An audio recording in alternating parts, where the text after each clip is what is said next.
आज की तारीख में अगर आर्य समाजी एक है और उसने आम को कीकर कह दिया तो पूरी दुनिया उसको आम कहेगी, तो वो कीकर साबित करने पर लग जाएगा। जितने भी हमारे वर्तमान समय में प्रचारक हैं वो प्रचारक स्वार्थी, ज्यादातर, मैं कहूंगा कि सभी तो नहीं होते, ज्यादातर स्वार्थी हो चुके हैं। नहीं, लेकिन अगर आप गरीब आदमी के यहाँ भी जा रहे हैं और तय करके जा रहे हैं कि मुझे इतनी दक्षिणा चाहिए, तो दिक्कत की बात हो जाती है। आर्य समाज के सिद्धांतों में दिक्कत नहीं है, ऋषि दयानंद की तपस्या या उनकी शिक्षाओं में दिक्कत नहीं है, दिक्कत वर्तमान समय के आर्य समाजियों के अंदर है।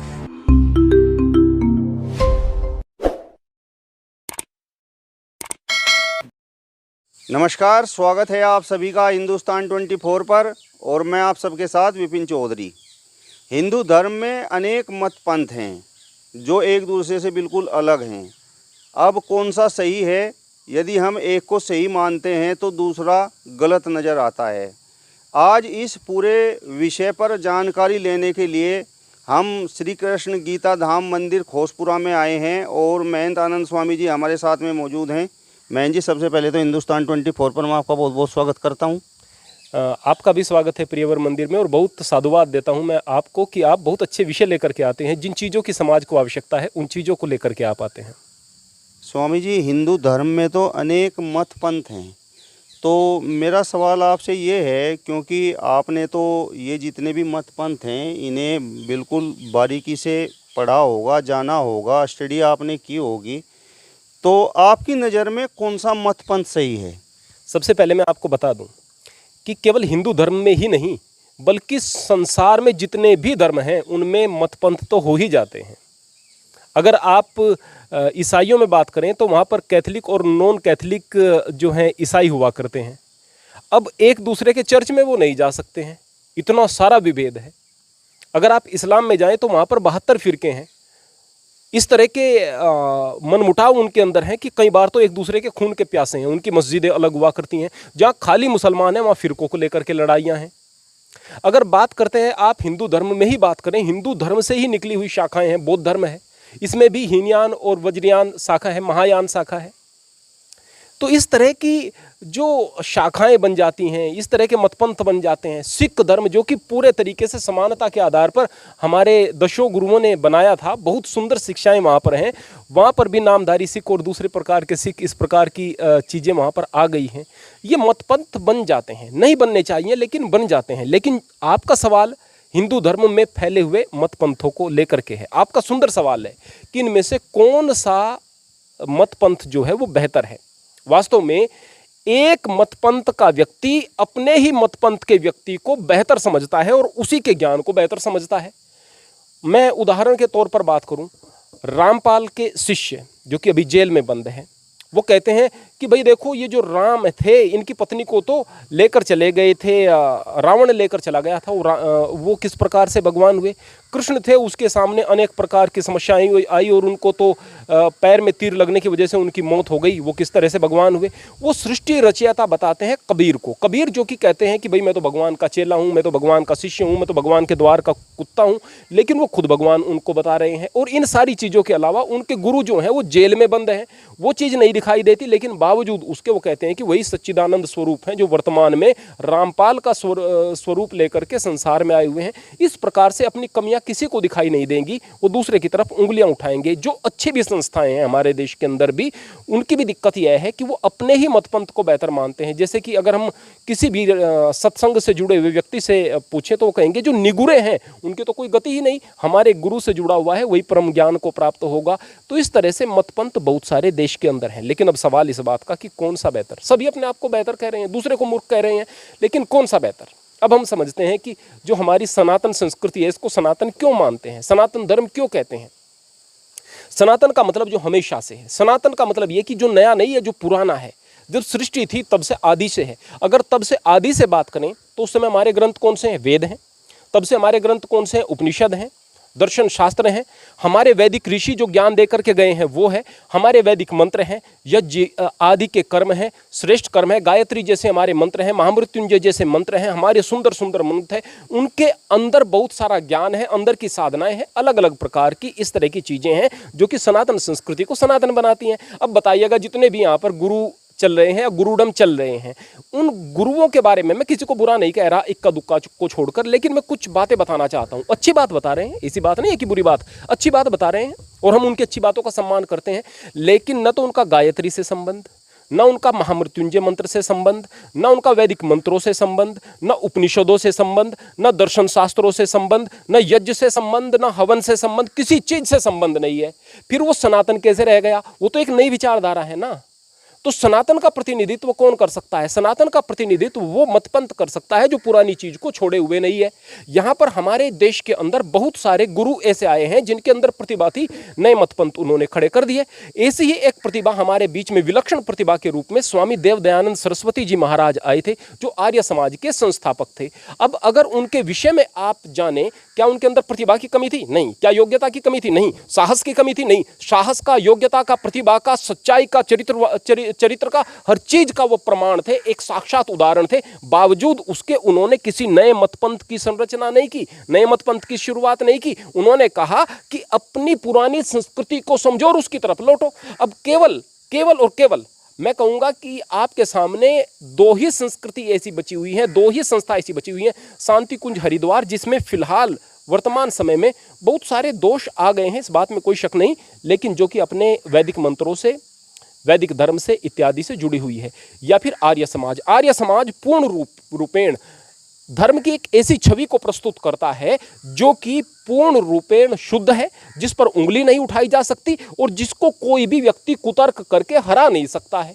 इसलिए जितने भी हमारे मतपंथ हैं, जितनी भी विचारधारा हैं, उनको आप जोड़ करके खुद देख लीजिएगा कि प्राचीन संस्कृति और प्राचीन इतिहास से क्या मिलता है। जो मिलता है वही सनातन है। सनातन तो मतलब जो पुराना है, जो हमेशा, जो नया है वो सनातन नहीं हो सकता। इसलिए जितने भी हमारे मतपंथ हैं, अगर हिंदू धर्म का कोई प्रतिनिधित्व करने वाला, मतपंथ के आधार पर कहूँ, हिंदू धर्म का और सनातन धर्म का कोई प्रतिनिधित्व करने वाला, नेतृत्व करने वाला मतपंथ है, तो वो आर्य समाज है। और इसकी छत्र छाया में जा करके वर्तमान समय में यदि यह शुद्ध रूप में काम करता है तो धर्म आगे बढ़ सकता है, वरना जगह जगह पर कुतर्क करके आपको हराने वाले लोग मिल जाएंगे। ज्ञान से और परंपराओं से आप कट चुके होंगे। इतनी सी बात है।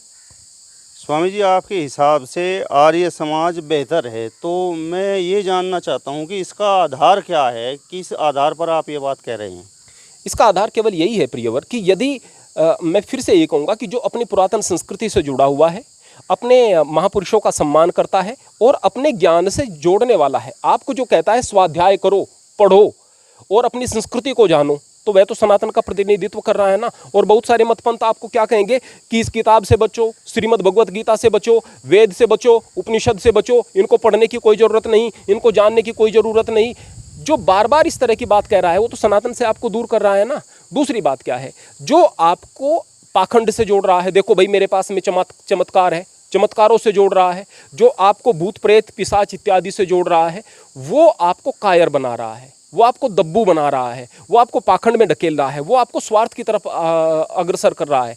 तीसरी बात मैं आपको बताना चाहूँगा, कोई भी व्यक्ति यदि आपसे कोई तर्क करता है, कोई बात करता है, कोई बात पूछता है, उस बात का कोई उपयुक्त उत्तर आपके पास में नहीं है, आपके पास में अपने शास्त्रों के आधार पर देने के लिए कोई प्रमाण नहीं है, क्योंकि स्वाध्याय नहीं किया, तो फिर आप निश्चित रूप से हारते चले जाएंगे, छोटे होते चले जाएंगे, आपका ओरा कम हो जाएगा। लेकिन यदि हम आर्य समाज के आधार पर चले, वहाँ पर स्वाध्याय करने की ज़रूरत पड़ती है, वहाँ पर पढ़ने पढ़ाने की ज़रूरत पड़ती है, वहाँ पर शास्त्रों को जानने की ज़रूरत पड़ती है, वहाँ पर अपने इतिहास से जुड़ने की ज़रूरत पड़ती है, वहाँ पर गौरव के लिए मर मिटने की प्रेरणा देने वाला वह एक समाज है। यदि हम स्वामी देवदयानंद जी के ओरा के विषय में बात करें, उनके आभामंडल के विषय में बात करें, तो उनसे प्रभावित उनके शिष्य देश की स्वतंत्रता में अहम रोल अदा करने वाले क्रांतिकारी गर्म दल के जितने भी हमारे जो स्वतंत्रता सेनानी थे, उनमें से 80% के करीब आर्य समाज से प्रभावित थे या कि आर्य समाजी थे। 50% तो लगभग आर्य समाजी थे। तो एक ऐसी संस्था जो आपको वीर बना रही है, जो बहादुर बना रही है, जो तर्कशास्त्री बना रही है, जो सनातन से जोड़ रही है, जो वेदों से जोड़ रही है, जो कर्मकांड से, उस कर्मकांड से जिसके पीछे पाखंड नहीं है उससे जोड़ रही है, यज्ञ से जोड़ रही है, तो फिर वही तो सनातन का प्रतिनिधित्व कर सकती है ना। स्वामी जी, मेरा सवाल आपसे ये है कि आर्य समाज यदि बेहतर है तो फिर ये समय के साथ साथ सिमटता क्यों जा रहा है? इसके पीछे कारण यह है कि यदि आप किसी चीज़ को लोगों के सामने रखना नहीं जानते तो निश्चित रूप से वह आगे किस प्रकार से बढ़ेगी भाई। अगर हम वर्तमान समय में आर्य समाज के प्रचारकों के विषय में बात करें, मुझे कहते हुए अफसोस हो रहा है, शायद कुछ लोगों को बुरी लग भी जाएगी बात। मैं तो मैंथ हूं भाई, मंदिर में बैठा हूं, आर्य समाजी नहीं हूं, लेकिन मैं एक बात बताना चाहता हूं, जितने भी हमारे वर्तमान समय में प्रचारक हैं वो प्रचारक स्वार्थी, ज्यादातर, मैं कहूंगा कि सभी तो नहीं होते, ज्यादातर स्वार्थी हो चुके हैं। आप अगर दक्षिणा ग्रहण कर रहे हैं, दिक्कत की बात नहीं है भाई, किस प्रकार से घर चलेगा, किस प्रकार से काम चलेगा, किस प्रकार से, यदि आप सन्यासी भी हुए हैं, आप एक स्थान से दूसरे स्थान पर जा रहे हैं तो आने जाने का भी खर्च बैठता है, कुछ रहन सहन का बैठता है, दक्षिणा की दिक्कत की बात नहीं। लेकिन अगर आप गरीब आदमी के यहाँ भी जा रहे हैं और तय करके जा रहे हैं कि मुझे इतनी दक्षिणा चाहिए, तो दिक्कत की बात हो जाती है। दूसरी बात यह है कि यदि आप कार्यक्रम बहुत ज्यादा आयोजित नहीं करते हैं, बहुत सारे कार्यक्रम नहीं आयोजित करते हैं, साल में एक बार उत्सव हो गया आपका, अब वहां पर उस उत्सव में, उस जलसे में, जो भी आपका वार्षिक उत्सव था, आपने बहुत ज्ञान की बात और पाखंड से हटने की बात, परमात्मा से जुड़ने की बात लोगों को बताई। अब अगला कार्यक्रम अगले साल होगा, उस बीच तो इतने सारे कार्यक्रम बहुत सारे सत्संगों के हो जाएंगे जो कि उनका ब्रेन वॉश कर देंगे। अब आपका तो एक साल में कार्यक्रम हो रहा है ना, लोग पहले तो एक हफ्ते में एक सत्संग कर रहे थे, दूसरे सत्संग वाले अब वो एक हफ्ते में 2 दिन भी कर रहे हैं। आपको अपने कार्यक्रम रिपीट करने होंगे, बहुत सारे कार्यक्रम करने होंगे, और वो कार्यक्रम किस प्रकार से हो, न तो बहुत बड़ा साउंड सिस्टम हो, न बहुत ज्यादा खर्च हो, न किसी भी प्रकार का आडंबर हो। 10 लोग सामने बैठे हैं तो सफिशिएंट है, उनको बात बतानी है, अच्छी बात बतानी है। यदि ये फ्रीक्वेंसी बढ़ती चली जाएगी तो वैदिक ज्ञान के अंदर प्रभाव है, लोग उससे जुड़ेंगे, लेकिन ऐसा नहीं होता है। हम करते क्या है, वार्षिक उत्सव में बड़ा सा आयोजन करते हैं, बड़ा सा टेंट लगाते हैं, एक साउंड सिस्टम लगाते हैं, सुबह यज्ञ कर दिया। यज्ञ में क्या है कि भाई वातावरण की शुद्धि होगी, इसलिए हम यज्ञ कर रहे हैं। फिर आपने जनरेटर चला दिया, वायु प्रदूषण आपने जनरेटर के धुएं से कर दिया, ध्वनि प्रदूषण आप कर रहे हैं। गाँव में आपने साउंड सिस्टम लगाए हुए हैं, शहर में साउंड सिस्टम लगाए हुए हैं। कौन रास्ते में चलता हुआ आपकी बात सुन रहा है भाई? अपने काम में लगे हुए हैं लोग। जो सामने बैठे हुए हैं वही, और जो चलकर आए हैं वही आपकी बात को सुनेंगे। पंडाल में बैठे हुए हैं 20 आदमी तक तो आपकी आवाज डायरेक्ट भी जा सकती थी ना। और अगर साउंड सिस्टम चाहिए भी 100 आदमी है, 1000 आदमी तक भी बैटरी वाला एक सिंगल सा छोटा सा साउंड सिस्टम आपकी आवाज को पहुंचा सकता है। और आदमी 20-30 बैठे हुए हैं, बड़ा साउंड सिस्टम लगा हुआ है। ये क्या है? ये आडंबर और पाखंड है। इस आडंबर और पाखंड से ऋषि दयानंद लोगों को हटाने की बात करते थे, हम इससे जुड़े हुए हैं। यानी ऋषि दयानंद जिस बात को कह करके गए हैं उसके विरोध में यदि आर्य समाज वर्तमान में चल रहा है तो निश्चित तौर पर वह पराभव की ओर जाएगा। दूसरी बात क्या है, हमारे अंदर अहंकार आ गया है। हम अपनी बात पर इतने ज्यादा जिद्दी होकर के अटक जाते हैं। ऋषि दयानंद की एक बात थी, एक महान ऋषि थे और महान तपस्वी थे, उनकी फिर भी एक बात थी, उनके सामने यदि कोई बात ऐसी कहता था जो उनको पसंद नहीं थी, उनके विचारों के खिलाफ थी, उनके रहन सहन और आचरण के खिलाफ थी, कई ऐसे उदाहरण है, लंबी वीडियो हो जाएगी मैं आपको बताता, वो तुरंत मान लेते थे। कई उदाहरण है। और आज की तारीख में अगर आर्य समाजी एक है और उसने आम को कीकर कह दिया तो पूरी दुनिया उसको आम कहेगी, तो वो कीकर साबित करने पर लग जाएगा। ये जो जिद है ना, ये जिद, ये उनको पीछे हटा रही है। यदि हमारे अंदर अहंकार आ जाता है तो अहंकार के अंदर एक बदबू होती है, फिर लोग उसके पास में जाना पसंद नहीं करते हैं। तो मूल रूप से क्या है, आर्य समाज के सिद्धांतों में दिक्कत नहीं है, ऋषि दयानंद की तपस्या या उनकी शिक्षाओं में दिक्कत नहीं है। दिक्कत वर्तमान समय के आर्य समाजियों के अंदर है। यदि अपने संस्कार को बेहतर बनाएंगे, अपने कार्यों को, आचरण को बेहतर बनाएंगे तो चीजें बेहतर हो जाएंगी। किसी भी सत्संग में आप जाएंगे, वहां पर एक जो है सत्संग करने वाला व्यक्ति बैठता है और बैठ करके ज्ञान के उपदेश करता है, बताना शुरू कर देता है। आप क्या करते हैं, आप तबला बजाने वाले को बुलाएंगे, भजन गायक को बुलाएंगे, आपको लग रहा है कि ठीक ठाक है। अरे भाई, इससे ठीक ठाक भजन आपके YouTube पर पड़े हुए हैं, बहुत सारे दूसरे स्थान पर पड़े हुए हैं। कान में ईयरफोन लगाकर आदमी आराम से बहुत सारे अच्छे इंस्ट्रूमेंट्स के साथ में अच्छे भजन को सुन सकता है। भजन सुनने के लिए नहीं आए हुए लोग। अरे ऐसी बात बहुत सारी आपके पास में है जो कि लोगों को टिकने न दे। हमारे ज्ञान का भंडार है ये जो हमारी संस्था है, टिकने न दें किसी भी ज्ञान को। लेकिन उन चीजों को आपने बोलना नहीं है, वही घिसी पिटी चीजें, वही मूर्ति पूजा का विरोध कर लिया, वही कुछ चीजों का जो है, कुछ चीजों को आपने गालियां दे दी, भला बुरा कह लिया। ज्ञान क्या यही रह गया है भाई? यही नहीं रह गया है, बहुत कुछ है इसके अलावा। यदि आप उस चीज के सिद्धांत पर चलोगे, ऋषि दयानंद के सिद्धांतों पर चलेंगे और अपने अंदर एक जज्बा लेकर के आएंगे राष्ट्रभक्ति का, और जिस प्रकार से हमारे आर्य समाज के मानने वाले लोग देश के लिए मर मिटने का भाव रखते थे और आगे काम करते चले गए थे, इस तरह के जज्बे को लेकर आएंगे तो आज भी इस संस्था का मुकाबला नहीं। और अभी भी हमारे पास वक्त है। दुनिया के अंदर इतने सारे देशों के अंदर आर्य समाज का डंका आज भी बज रहा है। हाँ, गांवों के अंदर सिमटता जा रहा है, शहरों के अंदर सिमटता जा रहा है, लेकिन अभी भी वक्त है। अगर जाग गए और प्रभावित कर पाए तो वास्तव में सनातन संस्कृति के उस स्वरूप को यह सामने रखने की क्षमता रखता है, यह संस्था सामने रखने की क्षमता रखता है कि कोई इसके सामने टिक नहीं सकता है। और लोगों को प्रेम से और मानवता से अपने साथ जोड़ करके एक अलग ही परिवेश का निर्माण कर सकने की क्षमता यह आर्य समाज रखता है। स्वामी जी, मेरा सवाल आपसे ये है कि जिस तरीके से हिंदू धर्म में अलग अलग मत पंथ ये फैले हुए हैं, तो क्या ये कभी समाप्त हो सकते हैं? क्या सनातन धर्म अपने सही रूप को प्राप्त कर सकता है?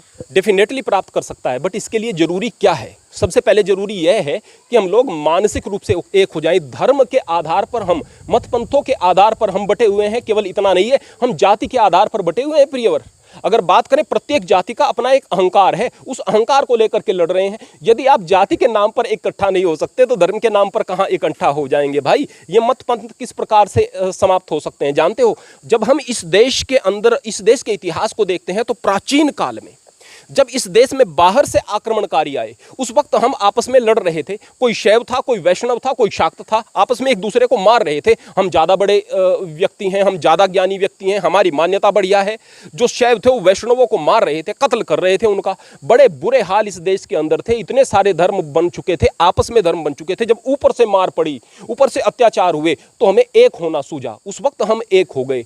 यानी कि मार पड़ने पर हम एक होते हैं। जिस प्रकार से हमारी स्थिति चल रही है, जिस प्रकार हम जातियों के नाम पर लड़ रहे हैं, जिस प्रकार हम अपने अपने अहंकार को लेकर के लड़ रहे हैं, यदि इसी प्रकार से चलता रहा तो कोई विदेशी संस्कृति, कोई विदेशी सभ्यता हम लोगों को दबा लेगी। जब दबा लेगी, अत्याचार होंगे, आप समाप्त होने पर आएंगे। केवल और केवल तब आप एक हो सकते हैं। उससे पहले आप लोग इस प्रकार के हैं, ये देशवासी इस प्रकार के हैं। कोई ज्ञानी व्यक्ति यदि आपको एक करने की बात करेगा या अच्छी बात बताएगा, उसकी बात सुनेंगे नहीं, उसको मूर्ख कहेंगे। और यदि कोई आपको पाखंड की तरफ लेकर जाएगा और तोड़ने की बात करेगा, आपसे कहेगा कि आप बड़े राजपूत वीर हैं, आप बड़े जाट वीर हैं, आप बड़े गुज्जर वीर हैं, आप बड़े सैनी हैं, आप बड़े ये हैं, उसके पीछे आप भीड़ लगाएंगे। आप दलितों के नेता बनकर के बस हीरो बन जाएंगे, आप उसके नेता बन के फलाने वगैरह वगैरह। आप इन चीजों में बटने वाले बने रहेंगे जब तक मार नहीं पड़ेगी। जब मार पड़ेगी तब एक होना आपको सूझेगा। इसके अलावा आप लोगों का कोई रास्ता नहीं है। हकीकत तो यही है। बाकी हम शुगर को टिड़ करके बात को चाहे जैसे भी कहते रहें। स्वामी जी, सनातन धर्म के प्रचार प्रसार के लिए, सनातन धर्म की रक्षा के लिए विद्वान लोग, समाज सुधारक लोग आखिर आगे क्यों नहीं आते हैं? उसका कारण प्रियवर यह है कि मान लिया एक व्यक्ति ने बड़ी मुश्किल से किसी मठ का, मंदिर का, आश्रम का निर्माण किया। अब वो मठ, मंदिर, आश्रम, उसको चलाने के लिए किस चीज़ की आवश्यकता है? धन की आवश्यकता है ना प्रियवर। उसमें निर्माण कार्य भी होंगे, उसमें मेंटेनेंस भी होंगी। यदि वो कोई प्रचार करता है तो भी धन की आवश्यकता होगी। यदि वो यहाँ पर बैठ करके किसी धार्मिक स्थान पर बैठ करके ज्ञान का उपदेश करता है ना, तो उसके सामने इतनी समस्याएं आएंगी, लोग उस पर इल्जाम इतने सारे लगाएंगे कि उसको मारपीट करके उस स्थान से बाहर भगा देंगे। अगर वो यहाँ पर बैठ करके पाखंड करेगा, लोगों का बेवकूफ़ बनाएगा, लोगों को तोड़ेगा, आपस में जातिवाद की बात भी कर देगा या कुछ भी बात कर लेगा, या फिर दूसरे धर्म वालों को बैठ करके खाली गाली देगा, कुछ भी पाखंड करेगा और जो समाज के लिए अच्छा नहीं है वो काम करेगा, तो उसके पास भीड़ लग जाएगी, उसको बहुत सारी चीज़ें मिलनी शुरू हो जाएंगी। दिक्कत यह नहीं है कि विद्वान लोग या फिर समझदार लोग या फिर धर्म के सुधारक या समाज के सुधारक आगे नहीं आ रहे। दिक्कत यह है कि यह हिंदू समाज स्वीकार ही नहीं करता ऐसे लोगों को। जिस दिन आप उन लोगों को सुनना, उन लोगों को स्वीकार करना शुरू कर देंगे तो पता चलेगा कि कितने सारे लोग इस धर्म के अंदर हैं जो गहराई से चीज़ों को जानते हैं और समझते हैं और समझाने का प्रयास करते हैं। जब तक आप पाखंडियों को सुनते रहेंगे, उनका सम्मान करते रहेंगे, वो बढ़ेगा, और जिस दिन आप अच्छे लोगों को सुनना शुरू कर देंगे उस दिन वो बढ़ेंगे। इसके अलावा कोई रास्ता नहीं है। चलिए, तो महंत आनंद स्वामी जी को आपने सुना। फिलहाल इस वीडियो में बस इतना ही। अगली वीडियो में फिर आपसे मुलाकात होगी। तब तक बने रहिए हिंदुस्तान 24 के साथ। नमस्कार।